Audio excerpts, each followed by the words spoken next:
더불어민주당 공식 팟캐스트 진짜가 나타났다 시즌2 그 13번째 시간 시작하겠습니다. 안녕하십니까. 제가 돌아왔습니다. 많은 분들께서 이 작가를 기다렸다는 댓글을 가열차게 달아주셔서 아주 감사드립니다.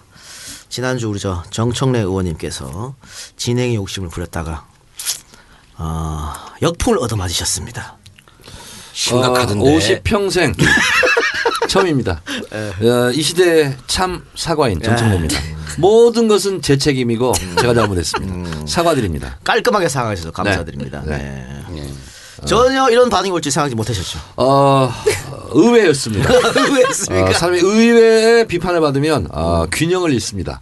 그러나 제가 균형을 잃지 않고 이 시대의 참 사과인, 참 반성인으로서 겸손하게 살아야 되겠다. 그런 자기 성찰을 하게 되는 아주 중요한 계기가 됐습니다. 지난주에 저도 빠졌고 이제 진성준 의원도 빠졌었는데 네. 진성준은 안 나왔었나? 예. 안 나왔었죠. 지난번에 누구 나왔죠? 그렇게 존재감이 없었나? 그간에? 오 변호사랑 김. 더벤져스 세 분 그거 해서 그때 내가 오바했다는 거야 그러면? 그렇습니다. 그럼 언제 오바했다? 또 했어요? 사과를 제고해야 되겠네. 언제 또 사과 뭐 잘못했다 그래? 아니 나는 요즘 총선 국면은요 무슨 일 있으면 바로 사과해야 돼? 반성합니다. 사과합니다. 이렇게 해야 돼. 정청래 최고를 맡아대는 사람이 없으니까 막 그냥 동무대로 막 그냥 막 휘젓고 댕겼다는 게 평가더만요. 단독 드리블. 예. 저는 제가 반드시 필요했다라고 하는 것을 절감한다는 글도 많이 올라왔습니다. 사실은 제가 말리지 못한 제가 죄인이에요. 그렇죠. 막 견제를 해줘야 되는데 견제가 없었다 이거지. 홍보위원장은 좀 잘랐어. 편집을 해가지고 그나마 덜 나댄 걸로 되는데 내가 한 거는 편집을 안 했어. 난 나대지 않았어. 근데 되게 많이 끼어들었어요. 그럼 우리 PD가 정청래 의원을 미워하니까 그런 거죠. 그런 것 같아. 네. 하여튼 PD님 잘 부탁합니다. 박살 나봐라 이런 네. 뜻. 근데 사실 그 편집도 제가 하는데 네. 그날 제가 휴가이기 때문에 아예 나와버렸거든요. 네. 그랬더니 그때 처갓집에서 뭐 하고 있었어요? 제가 집에 술 먹고 있었습니다. 그래요? 네. 처갓집에서 환영 받아? 그럼요. 시암딱 해주시던가요? 그럼요. 환영 받으면서 나름대로 인정받고 있어요. 네, 진짜 나타나다 녹화가 잘 되고 있냐 걱정을 했습니다만은 한편으로 걱정하면서 한편으로는 잘 안 되라 기도를 했죠. 내가 잘리다. 그래야 내가 돋보인다 이러면서. 요새같이 어려울 때 이게 한 꼭지가 어디냐. 그럼요. 그렇게 했는데 어쨌든 하여튼 저는 오늘 침묵하겠습니다. 정청래는 사과를 했으니까 두고 보겠습니다. 네. 여러분들이 마음 넓게 좀 정청래 사과를 받아주시기 바랍니다. 자, 정 의원님 소개했고 지난주 한 주 안 나오신 우리 진성 의원님. 네. 그 인공위성 발언 때문에 몹시 힘든 한 주를 보냈습니다. 인공위성 발언이 뭡니까? 조금 사연이 있으니까 길들여 조금 들어주세요. 네. 2월 7일 날 일요일 날 설 하루 전날 북한이 미사일을 발사했습니다. 오전 9시 반 우리 시각으로 평양 시각 오전 9시. 전주로 차를 몰고 식구들을 태우고 설을 쇠러 내려가고 있는데 미사일 발사했다고 문자 메시지가 뜨더니 조금 있다가 국방위원회가 오후 4시에 소집됐다고 문자가 들어왔어요. 그래서 고속도로를 막 달리는 중에 비서관에게 전화를 해서 전주에서 올라오는 KTX를 입석으로라도 끊어달라라고 하고 전주에 들어가자마자 전주역으로 직행해서 집사람한테 운전대를 넘겨서 집으로 가라고 그러고 저는 기차를 타고 다시 서울로 올라와서 국방위원회에 들어갔거든요. 네. 그런데 국방부 장관이 보고를 하기를 북한이 미사일을 쐈다 이렇게 보고를 하는 거예요. 네. 그리고 나머지 상세한 것은 없어. 그것만 전부예요. 그래서 질문하는 차례가 돌아와서 제가 국방부 장관에게 물었죠. 미사일을 쐈다고 하는데 그 장거리 로켓의 꼭지에 머리에 무엇이 실렸었느냐. 예. 인공위성이 실렸던 것 아니냐. 이렇게 했더니 인공위성이 맞습니다. 네. 그런데 북한은 그 인공위성 발사를 미사일 개발로 활용해 왔기 때문에 우리 국방부는 미사일로 평가하고 판단하고 있습니다. 이렇게 답을 하더라고요. 그러니까 인공위성을 쏜 것은 맞네요. 그랬더니 맞다. 이렇게 답을 했던 겁니다. 그래서 국방위를 마치고 뭐 대책 얘기도 하고 어쩌고 하고 이제 끝났어요. 그리고 저는 저녁에 또 다시 전주로 내려갔죠. 그리고 설 연휴를 보내고 났는데 설 연휴 마지막 날부터 종편에서 난리가 난 거예요. 동아일보가 인공위성이라는 황당한 발언을 했다. 이렇게 사설에 쓰고 TV조선은 하루 종일 인공위성 발언을 하면서 북한을 편들어줬다고. 아니 외국에서도 다 인공위성이라고 하던데요? 그렇죠. 인공위성은 사실입니다. 그런데 그 인공위성을 발사하는 게 미사일과 똑같은 과학기술을 사용해서 올리는 거잖아요. 그래서 로켓의 맨 꼭대기에 인공위성을 실으면 이를테면 우주 발사체가 되는 것이고 거기에 핵폭탄을 실으면 핵미사일이 되는 거고 그냥 폭탄을 실으면 미사일이 되는 거죠. 그러니까 정의를 이렇게 내려야죠. 장거리 로켓이지만 이것이 대륙간 탄도 핵미사일로 충분히 바뀔 수 있으니까 그렇죠. 우리가 항상 주의를 기울여야 제재하고 된다. 대비해야 된다. 그렇게 이렇게 말하는 게 맞는 거죠. 그게 정직한 정부죠. 네. 그런데 어인일인지 무조건 미사일을 발사했다고 계속 보고하고 보도하고 이렇게 해왔다는 겁니다. 저는 여기는 정치적인 의도가 있는 것이다. 그러면 종편이나 동아일보 이쪽에서 진성준을 콕 집어가지고 했습니까? 그렇죠. 진성준 의원이 그렇죠. 혼자만 날이면 그렇게 날마다 진성준 인공위성 황당 발언. 아하. 날이면 날마다. 근데 이게요. 우리가 분명히 구분을 해야 될 것이요.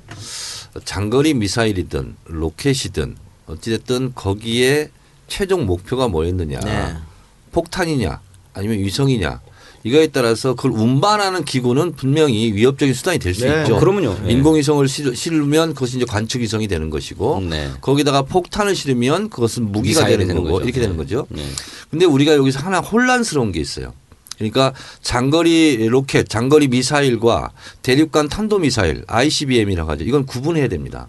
그러니까 인공위성을 실든 뭐 실든 대기권 밖으로 쏘아 올려서 인공위성을 탑재하고 관측위성을 돌게 하는 것과 대륙간 탄도미사일은 뭐냐면 인공위성은 한 번 대기권을 벗어나잖아요. 대륙간 탄도미사일은 대기권을 벗어났다가 다시 진입을 하는 거거든요. 그래서 대륙이라 하면 우리가 위협을 느끼는 것은 평양에서 쐈어요. 그러면 대기권 밖으로 나가요. 다시 태평양 쪽으로 날아가요. 그리고 대기권 밖으로 다시 내려와요. 그 기술이거든요. 그래서 대기권으로 올라갔다가 벗어났다가 다시 재진입하는 것이 고도의 정밀한 기술이라고 그러죠. 네. 그 능력을 북한이 지금 확보하고 있느냐. 그건 아직 미지수죠. 그게 이제 국방부나 우리 정보 당국의 입장인데 저는 재진입 기술을 확보했다 이렇게 봅니다. 네. 왜냐하면 그 재진입 기술이라고 하는 것도 두 가지로 엄밀하게 나눠볼 수 있는데 하나는 대기권을 뚫고 들어올 때 나타나는 열. 열. 그게 6,000도 내지 8,000도까지 오른다고 하거든요. 그래서 어지간한 것들은 다 녹아 없어져요. 이 열에 견디면서 탄두를 보호할 수 있느냐 없느냐의 문제인데 이거는 로켓이 쏘아져서 올라갈 때도 마찬가지입니다. 올라갈 때도 대기권을 마찰을 견디면서 대기권 밖으로 나가는 것이기 때문에 그때도 역시 탄두를 보호해야 돼요. 그렇지. 그래서 이 내열 기술 내열 장치를 가지고 있느냐의 문제인데 가지고 있을 것이라고 보는 것이 근데 합리적이다. 재진입하는 기술이 더 고도의 기술이라고 그러더라고요. 그냥 한번 그렇게 견뎠던 것이 또 견뎌야 그렇습니까? 되니까 네, 그렇다는 그렇습니다. 거고요. 네. 또 하나는 그렇게 대기권 안으로 들어왔을 때 정확하게 목표물을 찾아가도록 자세를 제어하는 기술이 있느냐의 문제인데 이것도 역시 갖고 있다고 보는 게 합리적이다. 왜냐하면 지구권 밖에다가 쏴가지고 인공위성 궤도에 인공위성을 안치는 기술이나 목표물을 찾아가는 기술이나 자세 제어 기술을 똑같이 요구하는 거거든요. 네. 알겠습니다. 그런 점에서, 어쨌든 네. 이 미사일하고 사드 문제 연관된 거니까 국방위 소속이니까 요 얘기는 자세하게 이따가 좀 해보도록 하고요. 예. 제가 궁금한 게 이렇게 종편이나 보수언론에 두드려 맞으면 오히려 더 괜찮지 않나 이런 생각도 드는데 많이 두드려 맞아본 우리 정 의원님 어떻게 생각하십니까? 제가 19대 국회 1년 365일 4년 내내 저를 보도한 횟수가 63회 평균. 그러니까 일찍이 한국 헌정사상 없었던 일이죠. 하루에 63회? 하루에 63회. 그러니까 평균이요? 예, 평균입니다, 이건. 그래서 8만 몇천 건이래요. 저를 19대 국회에 보도했던 것을 그래서 365 곱하기 4 나눠봤더니 63회 어머나. 저를 그걸 보도했답니다. 그걸 다 통계를 누가 내주셨나 보죠. 우리 비서들이 다 일일이 셌어요. 그래요. 그러니까 아침부터 저녁까지 방송 바뀌면 계속 정청래 너무 많은 막말 일을 하는 거죠. 시키는 건 막말 때 그런 아닙니까? 거야? 막말 때 그런 거죠. 예. 근데 이제 그랬는데 진성준 의원에게 잘된 일이다 이건. 잘된 일이에요. 왜냐하면 저 같은 경우는 내가 이렇게 살면 안 되지. 그리고 투쟁심, 전투 의지가 생겨요. 내가 나약하게 살면 안 되지. 더 열심히 해서 이겨야지. 이런 게 생겨요 저는. 그래요? 어. 투사 정청래라서 그러신데 오늘 아침 저는 요즘 출근 인사를 나가요. 지하철역에 피켓을 이렇게 들고 개성공단 폐쇄 중단 철회하라 이렇게 들고 인사를 하고 있는데 주로 나이 드신 분들이 파카에 손을 탁 찔러놓고 지나가면서 인공위성 발언한 놈이잖아 이러면서 지나가고 미친놈 이렇게 지나가는데 그러면 얼마나 속이 상하는지 말이죠. 아니 그분들은 어차피 인공위성 발언을 했든 안 했든 일본 찍으실 분들이고 그러니까. 중간에 계신 그러니까. 분들은 시간이 지나면요 그렇지. 진성준 인공위성 있고 진성준만 생각나요. 근데 지금은 우리의 인공위성이 괜찮아. 맞다고 얘기하지 않아요?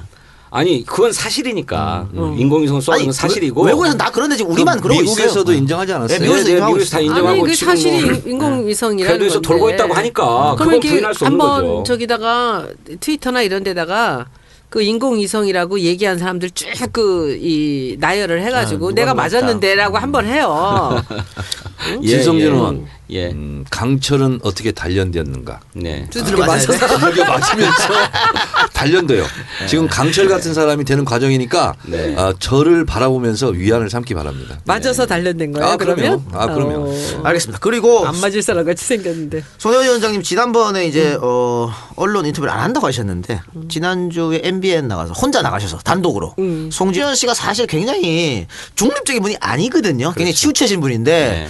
반응을 보니까 아주 잘했다고. 나 있잖아 사실 그때 나는 그런 데 나가서 겁나진 않아요. 근데 이제 그때 제가 송지연 아나운서랑 그 처음에 와서 얼마 안 있어갖고 저하고 이렇게 전화 인터뷰를 한 적이 있어요. 네. 근데 그때 이 사람들이 저를 굉장히 황당하게 했었어요. 그래서 굉장히 미웠어 그 사람이. 그래서 근데 이번에는 이제 제가 이제 조금 이제 뭐 좀 노련해졌죠 좀 사실은. 단련됐어. 근데 보셨나? 안 봤어요. 아 정말 너무한 거 아니니? 진짜 너무하지 않아? 나 오늘 내 친구가 우리는 나밖에 몰라. 내 친구가 종합병원에 있는 의사인데 좀 아까 문자가 왔어요. 문자가 왔는데 점심에 의사들하고 같이 여의사들하고 점심을 먹는데 그 여의사가 그 제 얘기를 하더라니까. 제 친구랑 친구인지 모르고. 네.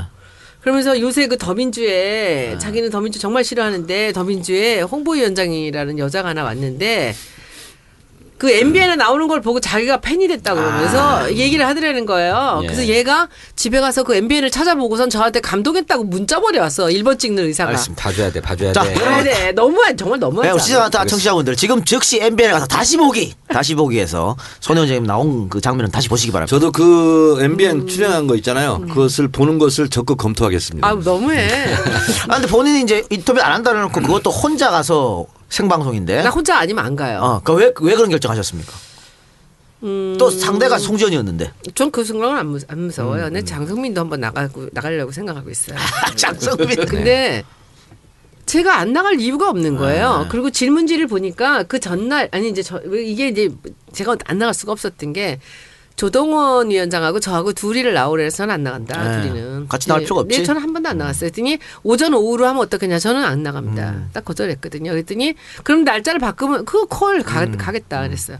그래서 전날 조동원 본부장 나가고 두 번째 날 갔는데 전 조동원 한 거 보지도 않았어요. 뭐 제가 뭐 우리 거를 해야지 남의 거 봐서 뭐 하겠습니다. 근데 그 가자마자 제가 몇 분 했어요? 조동원 본부장 했더니 뭐 16분인가 뭐 했대요. 그래서 그럼 저도 16분 이상 해주세요. 네. 그랬더니 근데 했어요. 근데 뭐 제가 홍보 관련되는 전략을 묻는 거고 어떻게 지냈는지 묻는 거 이런 거 묻는데 제가 뭐가 무서워서 그걸 못 하겠습니까? 그리고 이제 지난번에 제가 한번 그 TV조선에 한번 나갔다가 진짜 뒤통수를 맞은 적이 한 번 있어요. 그때도 혼자였는데 제가 종편을 몇 번 갔거든요. TV조선은. 근데 그냥 잘 지냈어요. 근데 그때 한 번은 정말 무방비 상태로 제가 가가지고 뒤통수를 맞았어요. 왜냐하면 제가 말을 할 순서인데 말 안 하고 자기가 다 떠들더라고요. 예. 그래서 그때 제 생각에 이 방송은 이렇게 하면 안 되겠구나. 그리고 이게 상대방이 질문을 할 때 대답을 한다라는 생각이 말고 내가 할 얘기들을 갖고 가서 그냥 쫙 준비를 해야 되겠다 생각을 했어요. 그러고 그때 이제 누가 그래서 이번에는 편안해서 감기가 되게 심했던 날인데 이제 약 먹고 갔는데 뭐 나중에는 질문할 게 없어서 빨리 끝났어요. MBN이요. 잘했어요. 그냥.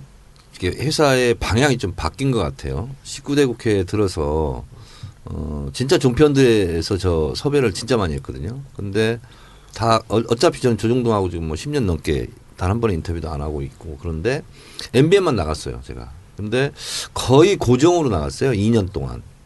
그래서 일주일에 한 번 정도 꼴로 나갔는데 시청률이 막 급상승한대요. 이게 왜 그러냐면 우리 편도 보고 남의 편은 정청래 뭔 말하지? 이렇게 해서 욕하려고 보지 남의 편은. 네, 그렇습니다. 그래서 고정으로 계속 나갔어요. 2시에서 4시 사이에. 그래서 이제 우리 당이 필요한 얘기를 내가 다 했거든요.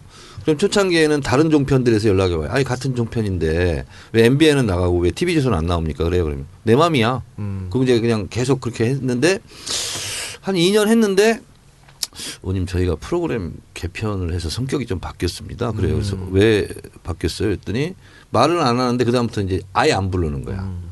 처음에는 아예 고정으로 픽스해서 네. 같이 공동 진행하자 이런 얘기까지 하고 그랬거든요. 네. 그래서 가만히 보니까 다른 종편하고 MBN이 좀 달랐어요. 색깔이. 달랐죠.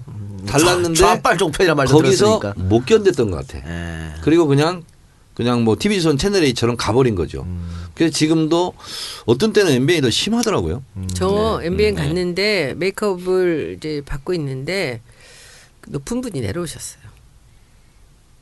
그래가지고요. 그래서 저한테 이제 자기 문 대표님하고 인연 얘기해 주시고 그리고 또 김 박사님 얘기 이렇게 하시면 그래서 이제 얘기하면서 한참 동안 제 옆에서 얘기를 하시더라고요. 그랬더니 네. 좀 있더니 이제 작가가 저한테 그 PD가 이제 그 우리 편 성향이 많대요. 네, 맞아요. 프로에. 네. 그래서 그 PD가 또 왔어요. 그래서 내가 너무 고맙다고 그리고 끝나고 나서도 잘했다고 그래서 너무 고맙다고 이런 기회를 주셔서 그리고 그 송 아나운서도 굉장히 잘해줬어요. 그냥 그나마 이제 MBN에 낫다는 소리를 듣는데 어쨌든 아까 뭐 장성민 얘기했으니까 지금 총선 감시단에서 조사한 게 있거든요. 그 한쪽으로 있더라고, 치우치는 뭐. 종편 네. 거기서 장성민 시사탱크 1등했어요. 네. 가장 편파 아이고. 방송을 심하게 한다. 아이고. 이렇게. 그리고 거기서 미디어 오늘도 보도했는데 제목이 그거예요. 문재인, 김종인, 정청래는 종편의 동네북인가. 세 명은 무조건 씹는다는 거예요 지금. 그게 정청래가 거기 주자에 들어가 있어요? 아니 저는요 문재인, 김종인 그 대표보다 종편에 제가 더 많이 나가죠. 더 많이 알려졌죠. 그래서 그걸 어디 모니터 언론 모니터가 하고 있죠. 있더구만요. 네. 했는데 진짜 있잖아요. 이 세 명은 무조건 그냥 비판하고 씹고. 그래서 제목이 그거예요 미디어 오늘. 그러니까 뭐 소녀들 한번 나가셔서 우리 쪽 얘기를 좀 자세하게 좀 해주시기 바랍니다. 네. 자 그리고 지금 저는 이 소식을 처음 들었는데 무슨 얘기인지 모르겠는데 정 의원님 보수 성향 시민단체한테 고발당했습니까? 예. 왜? 제가 개성공단 폐쇄 이후에 박근혜 정권 폭정 시리즈를 5번 연속 네. 폭풍 트윗을 했죠. 네. 저를 고발했어요. 트윗했다는 이유로? 네. 무슨 근데 어떤 혐의입니까? 뭐가 혐의가 있어 이 고발할 거 아니에요? 박근혜 정권 지금까지 처음부터 끝까지 여기까지 있었던 폭정을 네. 제가 5차례에 걸쳐 나열을 했죠. 네. 그래서 국정원 댓글 부정 사건으로 정통성이 의심받는 정권. 네. 그리고 세월호 단 한 명도 구하지 못한 정권. 민간인 사이버 사찰에서 국민을 엿보고 깔보는 정권. 네. 그래서 쭉 나열을 했어요. 네. 그랬더니 제 제목이 뭐냐면 박근혜 대통령 후보를 찍은 국민의 명예를 훼손했다. 처구니가 없군요. 네. 그리고 또 하나는 왜 단 한 명도 못 구했냐. 172명이나 구했다. 세월호. 허위사실 유포다. 아, 허위사실 유포. 네. 이건 뭐 검찰에서 기소 안 하겠는데요? 이건 뭐 하겠습니까? 말이 안 되죠. 말이 안 네, 되는 그리고 건데. 정권에 대한 비판은 무혐의래요. 무혐의. 그러니까요. 네. 그 얘기 하니까 좀 가끔 생각나는데 오늘 1심 재판 결과가 났습니다. 오늘 결과가 났는데 박권순 서울시장 아들 박주신 씨, 무죄. 예, 양승호 박사, 그러니까 무죄가 아니고 이 사람들 그분들이 유죄가 났죠. 벌금 예. 1,500만 원. 예. 이게 뒤바뀌었다라고 주장했던 사람들, 예, 이 예. 사람들한테 벌금 1,500만이 났는데 어이가 없어. 네. 이게 웃긴 게요. 검찰이 구형을 500만 원 때렸거든요. 네. 근데 판사가 1,500만 원 때려서 굉장히 이례적인 일이죠. 검찰 구형보다 3배 높게 때리는 거야 이게. 그러니까 네. 이게 얼마나 어이없는 짓이었는가를 이제 나타내는 거죠. 그러니까 근데 이런 식으로 계속 사람을 괴롭히는 거 아니겠습니까? 스탠포드 같은 거지 옛날에. 그거죠. 그렇게 되면 결국은 사람들 머릿속에 진짜 박주신 아닐지도 씨가 모른다 이런 생각이 그렇죠. 드는 거지. 그걸 노린 것 같아요. 예. 중요한 또 판결이 있었죠. 예. 김현원 무죄. 김현 네. 무죄 그렇죠. 예, 무죄. 그래서 제가 전화를 했어요. 축하한다. 근데 역시 정청래원밖에 없다. 근데 나 부탁할 게 하나 있다. 예. 내가 그걸로 너무 어려웠다. 예. 그러니 나 후원금 좀 많이 보내달라고 꼭 진짜 나타났다에 가면 말해달라. 예. 그래서 제가 그랬어요. 김현원 많은 분들이 앞으로 응원할 거야. 근데 후원금은 좀 어려울지 몰라. 그러나 내가 얘기를 할게. 이렇게 얘기했어요. 여러분 김현 의원을 도와주세요. 그러니까 어쨌든 김현 의원이 무죄가 났는데 사실 이것은 처음부터 검찰의 무리한 기소라는 말이 많이 있었지 않습니까? 네, 그렇죠. 뭐 어떻게 폭행을 했다는 거야 도대체. 업무방해는 어떻게 했다는 거야. 근데 이것이 저번에 산케이 지국장 무죄 났을 때 그때도 검찰의 무리한 기소다. 그러니까 김현 의원의 정확한 혐의는 네. 명함 빼서 이 말을 했다는 거였거든요. 검찰은. 네. 근데 법원에서는 명함 빼서라는 말을 했다는 증거가 없다. 그렇기 때문에 무죄라는 거죠. 그것도 왜 그러냐면 사실은 그 피해 당하신 분, 그 대리기사분이 명함 빼서 이 말을 처음 경찰 조사를 하지 않으셨어요. 네. 그러다가 2차 그것도 판결문에 나와요. 그렇죠. 네. 뒤에 나가서 갑자기 들고 나왔거든. 그래서 이제 이게 이제 증거 없음 무죄가 성공났는데. 그래서 어쨌든 이것 때문에 또 역시 김현 의원은 네. 굉장히 큰 마이너스를 당한 거죠. 마음고생을 심하게 했고 그것은 1심에서 무죄를 받았다 할지라도 또 뭐 검찰에서 우리 항고하겠다. 항고하겠다. 그렇죠. 이러면 해결이 안 되는 거예요. 그러니까 그때. 앞으로 이런 일이 더 많을 것 같아요. 그렇죠. 근데 아니면 말고. 이분은 지금 어디 나가세요? 두 분 주비 어디 하고 계세요? 경기도 안산 단원. 아. 예. 근데 이런 면에 이런 이 차원에서 본다면 그 신기남 의원님은 좀 억울한 거예요? 신기남 의원이요? 네. 그 소재선 교수라고 신기남 의원 아들 지도 교수 이분의 주장만 제가 얘기할 거예요. 제 생각을 떠나서 그 신기남 의원 아들 담임 교수였던 소재선 교수의 주장은 이거예요. 그동안은 50점을 맞으면 통과를 시켰다. 로스쿨. 그리고 변호사 시험을 응시하겠다. 근데 시험을 보고 나서 변호사 시험의 합격률을 높이기 위해서 커트라인을 1점을 상승시켰다. 그래서 학부모들이 항의를 했다.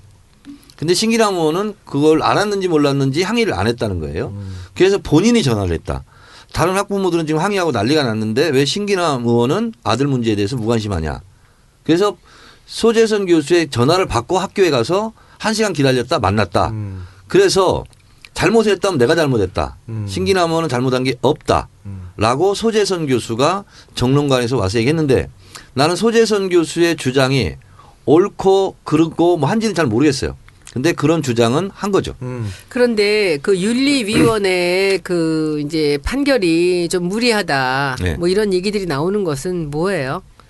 그러니까 이 신기남 의원의 행동이 도덕적으로 비판받을 부분이 있다고 하더라도 지금 윤리위에서 한 징계는 총선에 나오지 말라는 거잖아. 아예. 이건 너무 심한 징계 아니냐. 이런 게 지금 중론이죠. 그리고 신기남 의원 주장은 방금 정천 의원이 이야기한 것들 이것 당이 다 알고 있다. 그럼에도 불구하고 나한테 그렇게 했다. 그걸 못 받아들이겠다. 이렇게 된 거예요. 근데 이제 우리가 얘기하지만은 그 노영민 의원의 경우하고 이제 조금 더 다른 경우이기도 하지만은 이제 노영민 의원은 또 젊잖아요. 그러니까 한 템포를 쉬어가도 더 힘있게 갈 수 있는데 이제 신기남 의원님은 연세가 좀 많으시니까 아마 자기가 여기서 그걸 포기하기가 어려웠던 게 아니었나라는 안타까움은 있지만은 우리 당 한참 좋아지고 있는데 이제 이런 얘기들이 이렇게 나와서 좀 안타깝습니다. 찬물 좀 저는. 끼얹는 것도 네. 마찬가지니까 본인이 자기 명예를 이렇게 아웃되면서까지 그거는 충분히 인정을 저희가 하고 네. 마음 아픈 건 이해를 하겠지만 당이 한참 좋아지는 상황에서 이렇게 해서 네. 좀 아쉬운 건 어쩔 수 없는 것이죠. 그리고 또 거기서 이제 문 대표님이나 지금 김 대표님한테 이제 그 화살을 겨누는 것은 잘못된 거죠. 이분들이 그런 것을 윤리위원회고 이런 판결이고 이런 판단을 하실 분들은 아니잖아요. 두 분 다. 근데 이제 제가 알고 있기로는 윤리심판은 독립적인 심판이에요. 예. 그리고 제가 당해봐서 알아요. 그래서 당대표들이 이래라 저래라 하지 않습니다. 그리고 이 사람들이 그렇게 하는 사람들이 사람들도 아니잖아요. 아니고 그래서 윤리심판을 해서 독자적으로 판단을 한 부분만은 맞는 것 같아요. 그래서 뭐 선당 후사를 생각했다면은 좀 아쉬운 그런 행보였다. 이 작가님, 네. 윤리심판의 결과를 겸허히 받아들인 나에 대해서는 좀 어떻게 생각해? 안 받으면 어떡할 거야. 아니 그때는 그게 정치적 사형 선고가 아니었잖아요. 그렇지. 그때 더 심하게 했어야 돼. 1년간 당원정 이런 거 그치. 했어야 아, 그래? 돼. 풀어주지 말고. 하여튼 나는 더 혼나야 돼. 근데 저 진성준 의원께 한번 여쭤보고 싶어요. 이제 당의 중심에서 이 두 분도 이제 최고위원이고 이제 전략 기획위원장 위원장을 예. 하시면서 예. 뭐 거의 문 대표님 옆에서 모든 일을 다 하셨었는데 지금 이렇게 아무 일도 없었다는 듯이 두 분이 완전히 이 지도부에서 이렇게 멀어졌어요. 예. 멀어진 게 아니라 사라졌어. 사라졌어. 왜 사라졌어? 근데 도대체가 그 삶이 어떤가요? 거기서 떠나니까. 삶이 어떠냐고. 아침 새벽에 출근도 안 하고. 새벽에 출근합니다. 지하철역으로. 예, 당사로 출근 안 하지 않습니까? 예, 당사로는 안 가는 건데. 어떻게 보면 좋을 것 같아. 시간도 많고. 그렇죠. 지역구에 올인할 수 있어서 저는 좋습니다. 그렇지 않아도 늘 지역구에서 들었던 얘기가 왜 지역 활동을 등한시하고 중앙 정치 활동만 하냐 이런 거였거든요. 그래서 중앙 정치 활동만 해가지고 잘된 것을 못 봤다.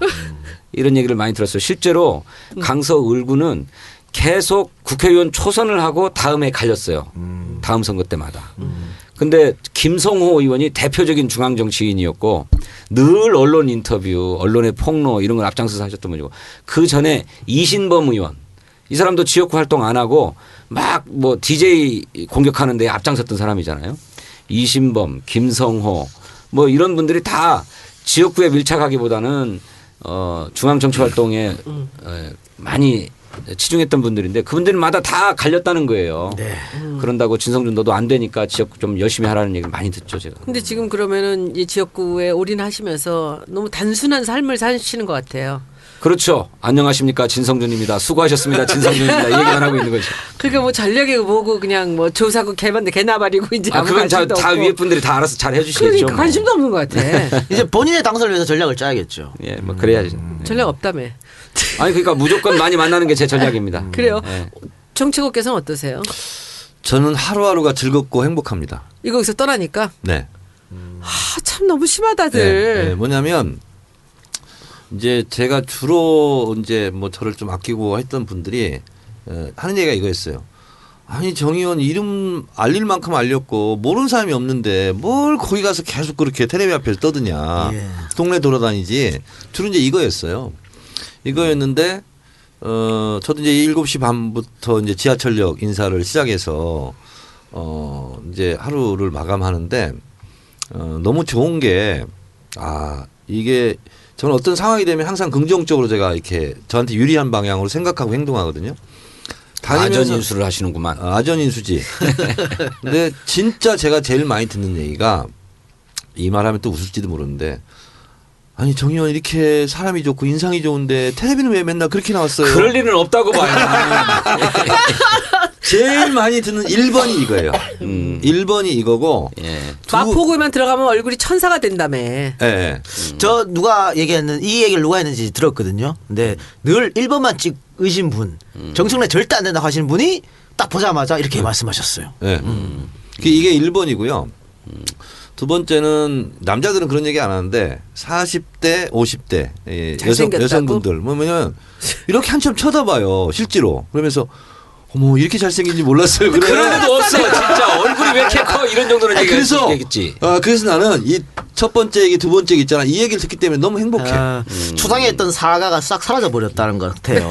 그런 느낌이 드는데 어쨌든 두 분의 이 떠난 빈자리를 홀로 우리 손 위원장이 메꾸시고. 그러니까 이제 저는 너무 웃기는 게 7월 달에 들어와서부터 최고위원을 한 번도 안 빠지고 출석률이 제가 제일 높습니다.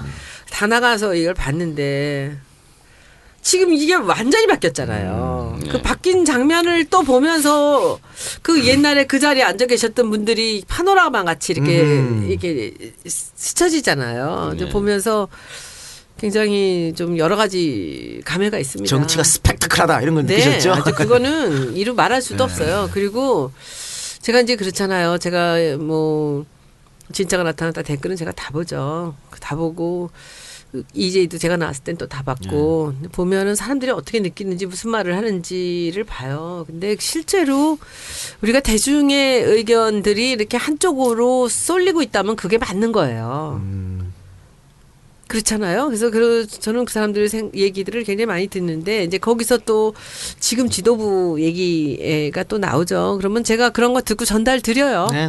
드리고 그리고 어떠세요? 제가 진성준 의원께만 한번 여쭤보고 싶은 게 밖에서 이렇게 바라볼 때 떠났지만 지금 우리가 이 바뀐 지금 지도부에 하는 일들을 그냥 냉정하게 한번 얘기를 해보시죠. 관심도 없어요? 글쎄 요즘 저 신문도 다 못 보고 사는 글고 그러는데 몇 번 기자들이 전화가 와가지고 김종인 대표 체제에 대해서 물은 바가 있었습니다. 뭐 특히 미사일 발사 국면에서 김종인 대표의 좀 보수적인 입장 뭐 이런 것들이 과연 정체성에 맞다고 보느냐 뭐 이런 얘기들을 저한테 물었는데 저는 원래 김종인 대표는 좀 보수적인 분인데 합리적인 보수라는 말씀을 들었던 분 아니냐. 북한의 군사적 도발과 위협 앞에서 안보를 먼저 걱정하는 발언이 나오는 건 당연한 거라고 본다. 그리고 지금 시점에서는 마땅히 그런 스탠스를 취하는 것이 옳은 거라고 본다. 이런 말씀을 드렸죠.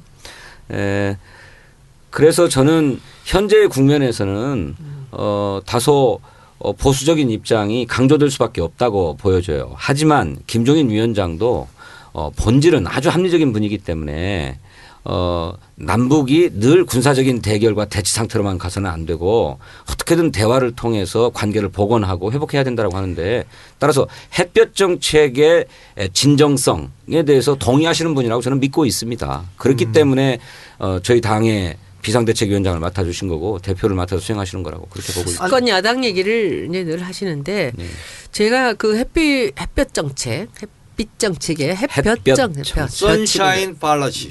근데 그 햇볕 정책에 대한 얘기를 제가 듣고 굉장히 합리적이라고 제가 생각한 게 이제 그 팀에서 그 언론에서 이제 이런 얘기들을 많이 질문을 하는데 그 김 대표께서는 그 여기에 대해서 준비를 하셔야 될 거다 이렇게 얘기를 하니까 딱 한 1초도 안 걸려요. 요즘 뭐라 하시냐면 햇볕 정책 자체가 나쁜 게 절대 아니다. 잘했다.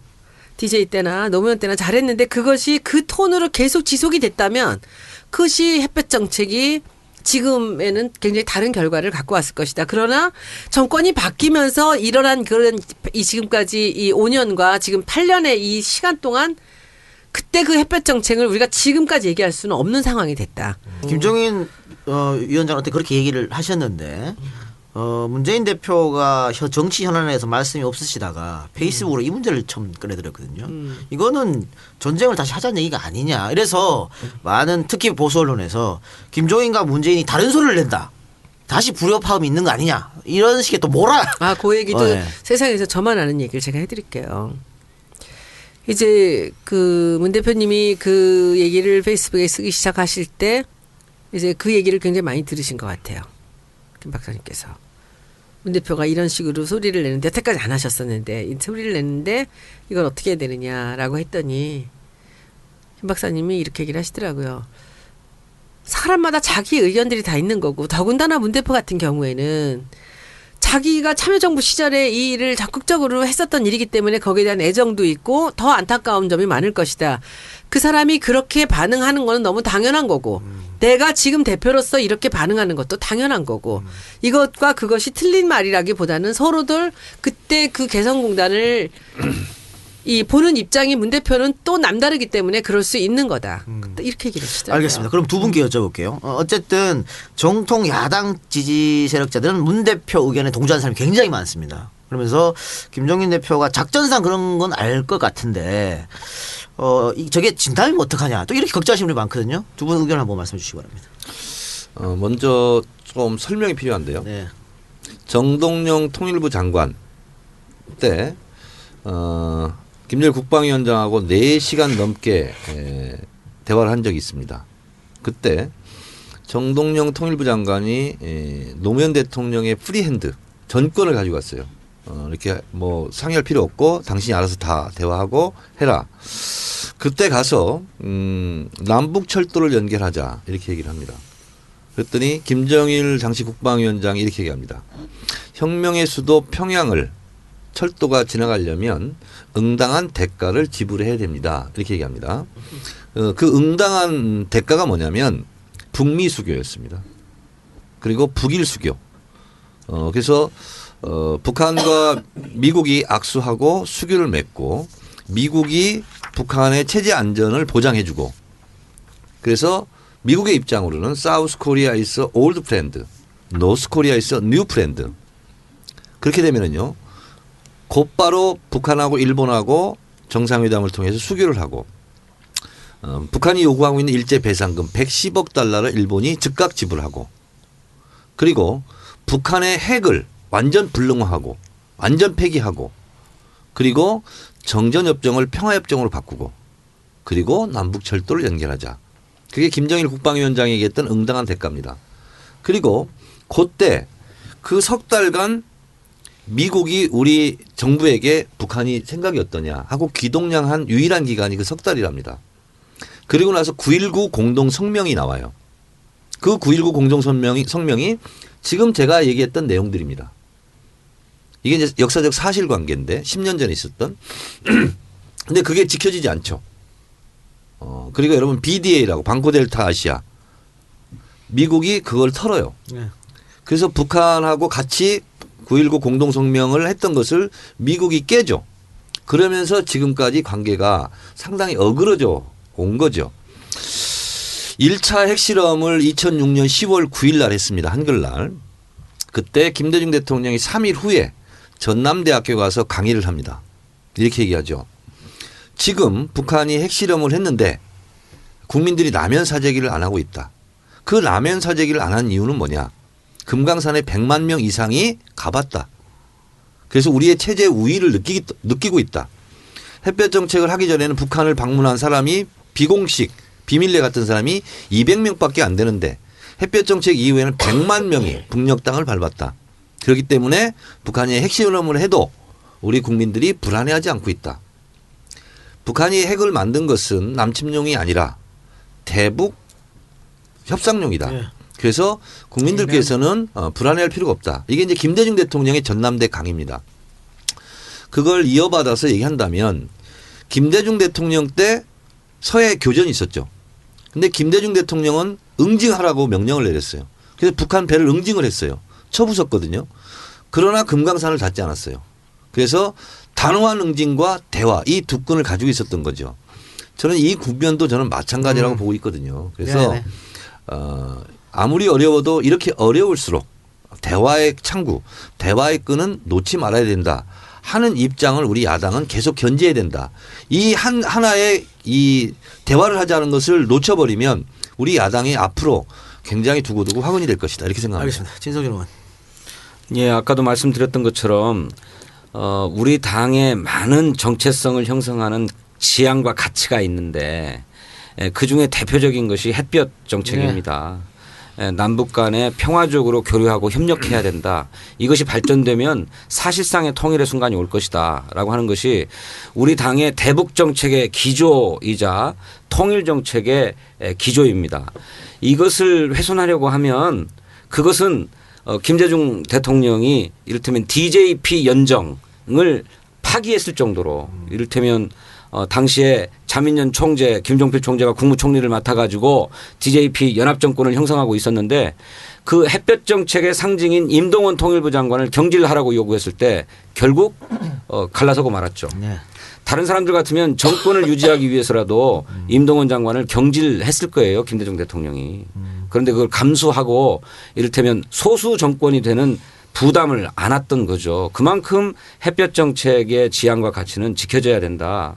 저 그렇게 생각하는데 아까 말씀하셨던 것처럼 그 햇볕 정책이라고 하는 것이 그러면 북한의 무조건적인 우호적인 관계만을 추구하자는 것이냐? 절대 그렇지 않죠. 예. 북한이 군사적으로 위협하고 도발했을 때에는 그에 대해서 단호하게 응징하고 도발을 용납하지 않는다라고 하는 것이 햇볕 정책의 제1 원칙이기 때문에. 안보 튼튼. 그렇죠. 예.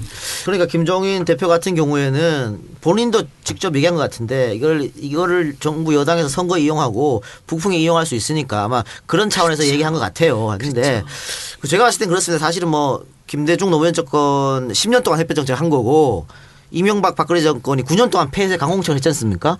그런데 결국 핵실험 총 4번 중에 3번을 이명박 박근혜 정권이 한 거고 미사일 발사 6번 중에 4번을 이명박 박근혜 정권이 한 거거든요. 그럼 뭐냐면 결국은 이 사람들은 어떤 정책을 내놔도 미사일이나 핵을 계속해봐 할 것이다. 그건 본인의 생존의 문제니까 그건 아까 정청래 의원 말씀하신 것처럼 분석한 것처럼 그것 때문에 하는 거거든요. 그러니까 투트랙으로 가야 된다. 이게 이제 뭐 야당 지지하시는 분 또 야당을 생각하시는 분들 총 생각입니다만 지금 김종인 대표의 이야기는 그건 알겠는데 선거가 당장 앞에 있으니까 우리가 거기 빠져들어가지 말자. 한번 생각 한번 더 해보자. 이런 의미로 이건 결론을 내겠습니다. 총선 전략을 떠나서 이것은 팩트를 제가 하나 말씀드리겠습니다. 지금까지 개성공단에 우리가 투자한 돈은 5억 4천만 달러랍니다.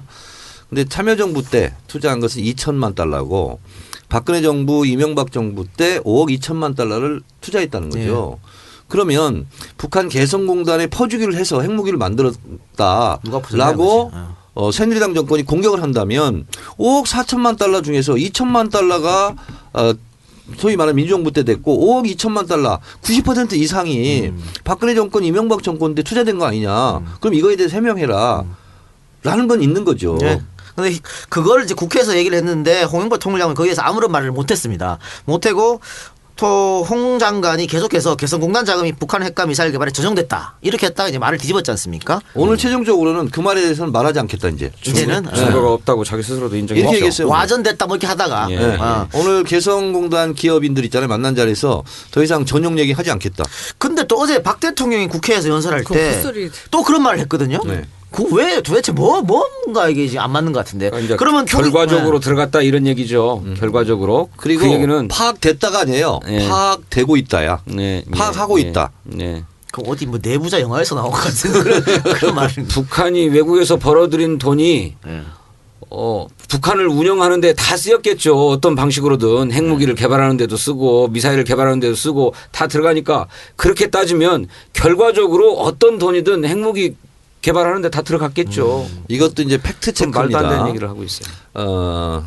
개성공단 북한 노동자들이 월급을 받습니다. 받는데 30%는 우리로 치면 공과금 같은 걸로 떼요. 그리고 세금으로 나가는 거죠. 70%를 임금으로. 물표로 받습니다. 네. 물표를 받으면 이걸 가지고 물건을 사야 되잖아요. 생필품 같은 것을. 그래서 개성공단 PX 가서 삽니다. 그 PX 사장님이 임채정 전 국회의장 친구래요. 송 사장님. 이분이 주로 이제 호주에서 살고 그러신 분인데 중국에서 이렇게 생필품 같은 걸 이렇게 수입해 오는 거죠. 그걸 개성공단 노동자들한테 파는 거죠. 파는 거죠. 그러면 개성공단 노동자들이 30%를 띄고 나머지 70%가 핵무기 개발에 전용이 됐다면 그 PX 가게는 망해야 되는 망해야지. 거죠. 그렇죠. 근데 그 PX가 망하지 않고 지금 계속 운영이 되고 있거든. 이걸 이제 이해찬 의원이 국회에서 얘기했는데 홍 장관이 한마디도 못하더라고요. 한마디도 여기서. 못하죠. 네. 그럼 이건 통일부 장관이 과연 이 돌아가는 시스템을 알고서 계속해서 그런 말을 했는지 아니면 전혀 모르고 청와대에서 그냥 이렇게 지시해서 그럼 따라가는 건지. 그래서 아주 유명한 국회의원이 네. 홍영표 장관에 대해서 트윗을 날렸죠. 네. 참 딱하고 안 됐다. 아주 유명한 사람이 누군지 네. 묻지 않겠습니다. 네. 그래서 자기는 윗분의 지시로 네. 총대를 맸는데 좀 억울해한다 이런 분위기도 통일부 내에 있다고 그러니까 합니다. 이랬다 저랬다. 네, 그런 얘기도 있고 네. 또 그 청와대 내의 강경파들 때문에 못 살겠다라고 장관이 또 말했다고 하는 또 이야기가 있더라고요. 제가 외통일을 해봤잖아요. 네. 그래서 외교부 장관과 통일부 장관을 상대로 제가 사람은 다르지만 질의를 많이 했죠. 근데 제가 이건 촉입니다. 그러면 뭐 안보 관련 장관 회의하고 그러잖아요. 아마 국정원장 앞에서 무서워서 한마디도 못 할 겁니다. 통일부 장관이. 저 통일부 장관. 홍영표 통일부 장관이 아니 전임 장관들도 그랬을 거고 네. 지금 장관도 그럴 거고요. 예. 그래서 실제로 통일부 장관이지만 통일 정책에 대한 권한이 네. 거의 없다라고 보시면 저는 뭐 될 거라고 보고 네. 이번 개성공단 폐쇄는 또 하나의 대선 공약 파기다 저는 이렇게 봅니다. 한반도 신뢰 프로세스는 사실상 폐기 처분된 거죠. 네. 그러면 한반도 신뢰 프로세스 어떤 어려움이 있더라도 우리는 신뢰관계를 구축하겠다. 인내하겠다. 이런 거 아닙니까? 근데 그걸 폐기한 거죠. 그러면 대선 때 공약했던 것을 결과적으로 보면 그렇습니다. 못 지킨 거죠. 네, 제가 그 홍 장관의 인사청문회를 할 때 국방위원이지만 저 통일외교 통상위원으로 긴급 사보임 되어 가지고 인사청문회를 한 적이 있습니다. 네. 그때 제가 받은 인사청문회를 하면서 받은 홍 장관에 대한 인상은 이 사람은 그저 듣기에 좋고 보기에 좋은 말과 정책을 입안하는 데 불과한 사람이구나. 다시 말해서 한반도 신뢰 프로세스라고 하는 말을 만들고 그것을 보기 좋게 포장해서 박근혜 대통령의 공약으로 올린 사람에 불과하구나. 이거를 실제로 실천해 갈 의지가 없는 사람이구나. 또 유라시아 이니셔티브라고 하는 이런 예쁜 말도 만들어서 위에 보고는 하지만 그거를 실제로 실천해 갈 환경을 조성할 네. 의지는 없는 사람이구나 이런 인상을 받았어요. 유라시아 이니셔티브는요 말을 잘 만든 거예요. 유라시아 패권주의 이렇게 했으면 안 됐을 거야. 근데 어쨌든 복지부 장관은 복지를 방해하고 통일부 장관 통일 방해하고 네, 뭐 네. 그런 것 같습니다. 그 안타까운데. 종북 발언으로 걸릴 것 같은데. 그러라고 하세요. 괜찮습니다. 그리고 저기 대통령이 어제 연설을 했지 않습니까? 어제 오전에 원래 이종걸 원내대표의 교섭단체 대표 연설이 예정돼 있는 날인데 그것 때문에 잡았다 그런 얘기가 있던데 맞습니까? 그것 때문에 이종걸을 뒤로 밀어내고 자기들이 기어이 해야 되겠다. 그러면 야당 발언은 아무도 모르잖아요. 쑥 들어가 버리잖아요. 오늘 했잖아 그래서. 그래서 그러니까요. 오늘 했는데 글쎄 그 뭐 속사정은 제가 전혀 모르겠습니다. 그런데 대통령의 일정이나 국정 일정을 감안해서 그날밖에는 안 된다고 아, 그래요? 청와대에서 사정했겠죠. 그러니 뭐 양보할 거라고 야당이요? 믿습니다. 그랬다 예. 그래요. 야당은 그러니까 알고 있었습니까? 이제 벼랑간 연락이 와서 그 자기네는 먼저 하고 우리가 할 순서인데 그렇죠. 그 날짜에 자기네가 해야 되겠다고. 그래서 그 참 예의가 아니다라고 했는데 안 받아들였으면 어땠을까? 안 받아들인다고 얘기를 했는데 늦게라도 그날 꼭 해야 되겠다고 그랬대요. 오후라도? 예. 아, 그러니까 새누리당 원유철 원내대표는 이미 해버렸고. 아, 이제 그 전날이었어요. 그러니까 일요일날 해버렸고. 이게 예. 토요일날 밤에 연락을 받았대요. 그래서 일요일날 여기에 대해서 논의가 있었던 걸로 알고 있습니다. 그런데 원내대표가 그런 거는 우리는 계획대로 해야 됩니다. 우리 스케줄은 변할 수 없습니다라고 해도 그만인 거 아니에요? 저 같으면 그렇게 했죠.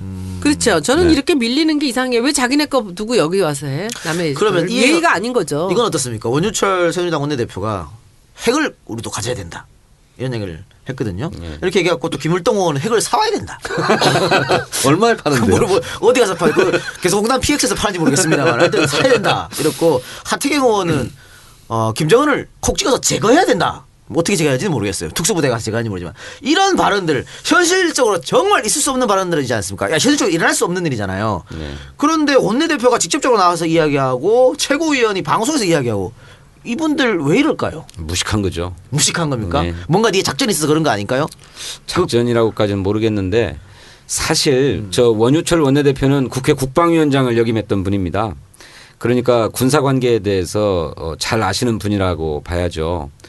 그런데 그분이 왜 핵무기를 보유해야 된다고 주장하냐면 정말로 군사적으로는 핵무기에 맞설 무기가 없습니다. 핵무기는 오로지 핵무기로만 맞설 수 있는 거죠. 그래서 상대 국가가 핵무기를 가졌는데 이쪽도 핵무기를 가져야만 피차에 핵무기를 서로 쓰지 못한다. 이른바 공포의 균형 억제 전략이라고 하는 것이 형성되는 거예요. 아니 그걸 누가 모르냐 말이죠. 그러니까 이제 현실적으로 불가능한 게 군사적인 아니 주장을 지금 하는 거죠. 제가 뭐 한 달에 1,000만 원을 버는데 나 이렇게 벌어서 못 살아.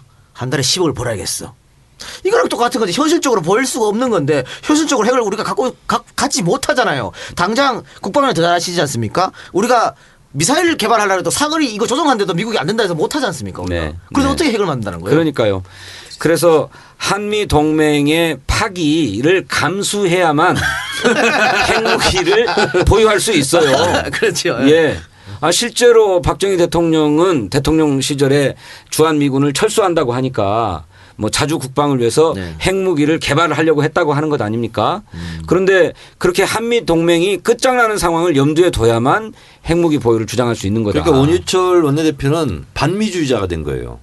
갑작스럽게. 갑작스럽게 그러니까 미국의 국회의원들이 정책에 참 반대를 해. 무식한 것 같아요. 네. 제가 보기에는 그런 말을 해서 사람들한테 이 국민들은 또 잘 모를 수 있잖아요. 왜 우리도 핵무기를 가지면 좋지 않겠는가라고 얘기할 수 있잖아요. 그러니까 근데 그게 보수표 참 결집이 무식해요. 아닌가. 이런. 그렇죠. 아니 그러니까 무식하고. 원유철 원내대표는 포퓰리즘이지. 극단적으로 보면 뭐냐면 반미주의자가 된 거야. 그리고 좀 있으면 종북으로도 몰릴 수 있어. 아니 그러니까. 미국이 그렇게 싫어하는 말을 해서 한 거야. 그래서 미국한테 좀 혼나지 않을까 생각 들어요. 그것도 집권여당 원내대표가 국회에서 했어요. 그러니까요. 인기 영합 발언인데 결과적으로 반미 이 종북 발언이 된 셈이죠. 그렇죠. 그러면 종편이나 이런 일반 국민들은 굉장히 열광할 수도 있어요. 그런 얘기 듣고 말도 안 되는 얘기라고 하지만은 알겠습니다. 그러면 여러 가지 얘기를 했는데 계속 농담 문제 얘기를 했으니까 또 사드 얘기를 안 할 수가 없습니다. 아까 우리 맨 처음에 얘기가 나왔는데 이따가 뒤에서 하자고 했으니까 국방위 소속이고 우리 4명 중에 가장 잘 아시는 것 같으니까 진성준 의원이 좀 대답을 해주시기 바랍니다.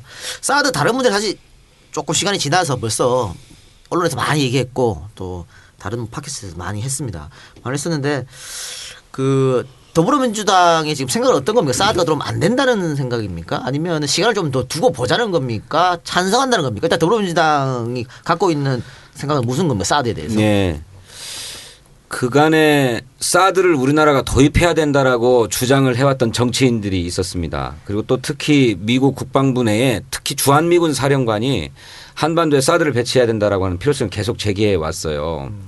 그랬는데 이런 정치권의 논의나 주한미군 사령관의 이런 문제 제기에 대해서 정부는 일관된 입장으로 이른바 3노 입장을 계속 천명해 왔어요. 사드는 미군이 주한미군 부대에 도입해 와야 되겠다라고 해서야 시작되는 것인데 미국이 요청을 한 적도 없고 따라서 미국과 사드 도입에 대해서 협의한 바도 없고 예. 또 따라서 아무런 결정도 내린 바가 없다. 이게 정부의 입장이었어요. 그런데 이번에 북한이 갑작스럽게 미사일 발사를 하니까 느닷없이 그냥 사드를 도입하기로 결정해버렸단 말이죠. 네. 그래서 한미 간에 도입 논의를 시작한다고 하고 있는데 이것이 정말로 정부 내에서 심사숙고한 끝에 이를테면 그런 군사적 필요성이나 이것이 가져올 주변국 특히 중국과의 외교적인 관계나 뭐 이런 손익계산들을 정확하게 한 다음에 결정한 것인지 모르겠어요. 왜냐하면 정부는 그동안에 미국의 요청이 없었기 때문에 단 한 번도 이 문제에 대해서 검토한 바 없다라고 하는 것이 정부의 입장이었거든요. 예. 그런데 불과 한 5일만이었습니까? 3일만이었습니까?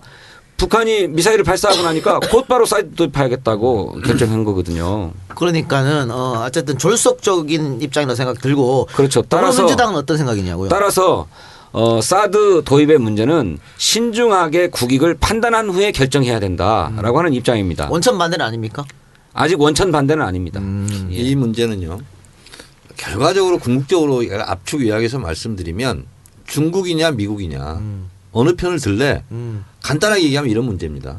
자, 근데 얼마나 이것이 자가당착이고 모순이냐면요. 자, 북한이 장거리 미사일을 쐈어요. 긴장 상태가 높아졌어요. 개성공단을 폐쇄했어요. 그러면서 우리는 북한에 대한 실효적인 제재를 하려면 중국의 협조가 필요하다. 중국의 협조를 구해요. 그래서 중국이 제일 싫어하는 것을 또 해요. 하고 있어. 그렇지. 네? 중국과 러시아가 이거 완전히 그냥 길을 쓰고 반대하는 거거든요. 네. 그러니까 중국한테 협조를 요청하면서 중국이 가장 싫어하는 얘기를 하는 게 이게 국익상 맞는 얘기냐라는 거예요. 우리는 수출로 먹고 하는 국가입니다. 근데 미국으로 수출하는 양보다 중국으로 수출하는 양이 한 2배 정도 많습니다. 자, 만약에 사드 배치를 하지도 못할 거면서 사드 배치를 논의하자라는 말을 듣고 반대로 중국에서 한국에 대해서 경제 제재를 하면 어떡하죠? 무역보복 같은 거. 무역보복 같은 거 하면 어떡하죠? 그러면 결국은 그 손해는 누가 나는 거죠? 미국이 납니까? 중국이 납니까? 일본이 납니까? 북한이 납니까? 결국 우리 국익상 손해거든요. 그래서 외교는 다른 판단 기준이 없습니다. 최종적인 목표는 국익이에요. 그리고 이수혁 대사가 입당하면서 한 얘기가 있어요. 외교의 전략은 뭐냐? 우리가 하고 싶은 말을 외국에게 대신하게 해주는 거, 하게 하는 것. 우리가 하고 싶지 않은 말을 외국이 하지 않게 만드는 것. 이것이 외교라고 그랬어요. 이게 수단이거든요. 최종 목표는 국익입니다. 그러니까 중국이냐 미국이냐 이거 놓고 사드 문제 가지고 이거 외교 줄다리기 잘하면 우리한테 얻을 게 많이 있을 것도 같은데 그렇습니다. 지금 그냥 확 그냥 미국에다가 하겠다고 해버려서 중국이 지금 너무 화가 난 상태고 이게 어느 정도 화가 났냐면요. 일단 중국의 왕이 외교부장 이 원래 외교부에서 일하신 분들은 돌려서 말하고 그러잖아요. 외교적 수사. 그렇죠. 근데 직접적으로 안 된다고 한 거고 또 그 중국 관영 그 통신이죠. 황구시보 여기서 논평으로 만약에 한국에 사드가 배치되면 우리는 동북 지역에 인민해방군을 늘리겠다. 이런 말까지 지금 직접 하고 있는 상황이거든요. 그리고 그 중국이 처음으로 공개했어요. 장거리 유도탄 미사일 쏘는 장면 있잖아요. 네. 그 훈련하는 장면 이것을 전격 공개했어요. 뭐냐면 우리도 가만히 있지 않겠다. 그렇죠, 그렇죠. 이런 거죠. 그래서 저는 있어서는 안 될 일이지만 저는 이런 걸 걱정해요. 중국이 갑자기 중국은요 공산국가예요. 당이 국가고 국가가 당이거든요. 당이 결심하면 중국의 인민들은 따라갈 수밖에 없어요. 자, 지금부터 2016년 3월 1일부로 한국 여행 중단. 아하, 그럼 큰일 나는데? 다 우리 식구 다 망하는데. 만약에 이렇게 되면 어떻게 그렇죠. 돼요? 중국이 지금 한국 관광객 절반이 중국인인데. 중국이 열받아가지고 그리고 한국에 수입해오는 거 우리 다른 나라에서 수입해. 그럼 어떻게 해야 되는 거죠? 그래서 이런 때야말로 진짜 감정적으로 이 대처를 하는 것이 아니라 이성적으로 뱀처럼 지혜롭게 외교는 어떻게 되냐. 균형 외교, 중심 외교, 중립 외교 이걸 해야 되는 거예요 지금. 이 정부에는 전문가가 없어요. 그걸 해야 되는 거예요 지금 이럴 때일수록. 그래서 우리가 정말 있잖아요. 계산기 잘 두드려야 돼요. 국익에 어떤 것이 덜 손해를 보고 더 이익이냐 이런 판단을 지금은 해야 될 매우 중차대한 시기다. 전문가들이 있긴 있는데 청와대에서 너무 몇몇 사람들이 강경 나가서 이렇게 되는 거 아닐까요? 엉망진창으로. 너무 머리가 나쁜 사람들 같아. 글쎄요. 그래서 그러니까 미국이 끊임없이 사드 배치의 필요성을 계속 얘기해 왔죠. 예. 미국은 두 가지 측면에서 그렇습니다. 하나는 군사 전략적으로 대중국 감시 정찰망이 반드시 필요하다. 뭐 북한도 북한이지만 특히 중국이 군사대국으로 자꾸 커가고 있는데 이른바 G2라고 불려주듯이 세계에 미국과 중국의 두 강대국이 있는데 이걸 서로 선의의 경쟁을 하면서도 견제하려고 하거든요. 그래서 중국의 미사일 동향을 볼 수 있는 레이더를 중국의 코앞에 한핀 한반도에 갖다 놓고 싶어 했죠. 미국은. 바로 그런 군사적인 의도가 있고 또 하나는 이 사드라고 하는 무기 체계가 어마어마하게 돈이 많이 들어가는 무기 체계인데 아직 완성된 무기는 아닙니다. 네. 이미 실전에 배치되어 있지만 그 성능을 100% 믿을 수가 없어요. 검증되지 않았죠. 네. 그래서 이거를 개발하는 담당자인 미 국방성 관리도 미 상원에다가 계속 보고합니다. 아직 좀 불충분합니다. 아직 100% 신뢰할 수 없습니다. 더 개발해야 됩니다. 이런 얘기를 하는데 돈은 어마어마하게 많이 들어가거든요. 그렇습니다. 그런데 이것을 한국에서 사가도록만 하면 개발 비용이 그만큼 줄어드는 거예요. 자기네가 필요한 걸 왜 우리가 사? 네? 그렇게 이를테면 자기 비용, 미 국방비가 들어가야 될 비용을 다른 나라에 부담시키는 거죠. 분담시키는 것. 그런 경제적인 필요가 있기 때문에 이걸 도입해 가려고 했던 거라 도입해도록 팔아먹는 거구만. 했다는 거죠. 그래서 일단 주한 미군 부대에 일단 들여와요.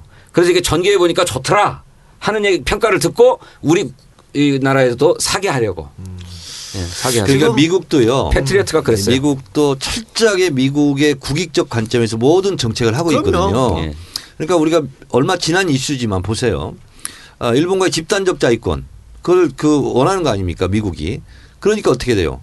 미국의 입장에서 한국과 일본이 잘 지냈으면 좋겠어. 네. 그래서 걸림돌이 되는 위안부 협상 네. 이거를 강요하는 거죠 미국이. 빨리 협상해라. 그렇죠. 그래서 이 위안부의 굴욕적 협상과 일본의 자위권 문제, 집단적 자위권 문제, 그리고 사드 문제 이것이 철저하게 누구의 이익? 미국의 이익이라는 거죠. 근데 어쨌든 미국 국익을 위해 움직이면 우리도 우리 국익을 위해 움직여야 되는데 지금 그렇지 못해서 두 분이 이제 안타깝다는 얘기를 말씀하셨고. 그래서 우리는 네. 뭐냐면 이런 관점을 가져야 돼요. 아까도 계속 강조한 걸 압축 요약하면 안보, 북한의 무력 도발에 대해서는 철저한 응징, 튼튼한 안보.